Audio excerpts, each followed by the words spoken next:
भगवान बुद्ध एक दिन वन से गुजर रहे थे। रास्ते में एक व्यक्ति जमीन में गड्ढा खोद रहा था।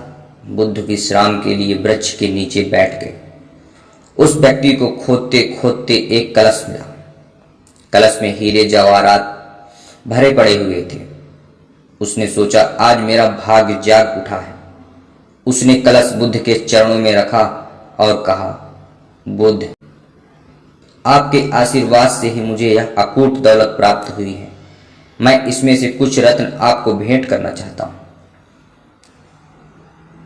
तब महात्मा बुद्ध ने कहा, तुम्हारे लिए यह दौलत है, किंतु मेरी दृष्टि में यह विष के समान है। बिना परिश्रम के मिला धन विष ही होता है।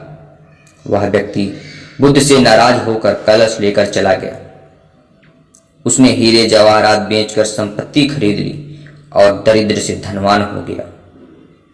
किसी ईर्ष्यालु व्यक्ति ने राजा से उसकी शिकायत कर दी कि जमीन में दबा धन राजकोष का होता है, परंतु उस व्यक्ति ने उसे निजी काम में लाकर नियम का उल्लंघन किया है। राजा ने यह सुनते ही उस व्यक्ति को पकड़वा कर बुलवाया और कलश जमा कराने को कहा, तो उसने सच्ची बात बता दी कि मैंने हीरे जवाहरात बेचकर अपने लिए संपत्ति खरीद ली है। राजा के आदेश से उसे उसके परिवार सहित जेल में डाल दिया गया। उसकी संपत्ति भी जब्त कर ली गई। एक दिन राजा जेल के निरीक्षण के लिए गया और उस व्यक्ति से भी मिला। उसने कहा, राजन, जब मुझे वह कलश जमीन में मिला तो बुद्ध भी वहीं थे। उन्होंने मुझसे कहा था कि इसमें रत्न नहीं विष भरा हुआ है। यह सुनकर मैंने उनका अपमान किया और उनसे नाराज होकर कलश लेकर चला गया। आज जेल में रहकर मुझे अनुभूति हो रही है कि उनकी बात बिल्कुल सच थी। बिना परिश्रम किए जो मिलता है वह विष ही होता है।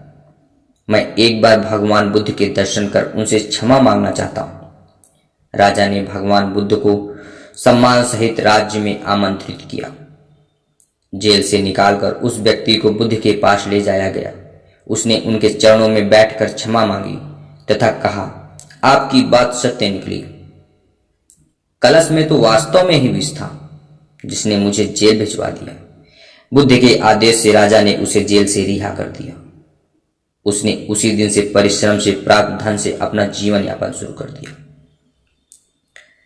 मित्रों, हमारे जीवन में भी कभी कभी ऐसी घटनाएं घटती हैं कि हमें बिना परिश्रम के ही बहुत सारा धन मिल जाता है, जिससे हम बहुत प्रसन्न होते हैं और उस धन का दुरुपयोग करके हम ऐशो आराम में लग जाते हैं।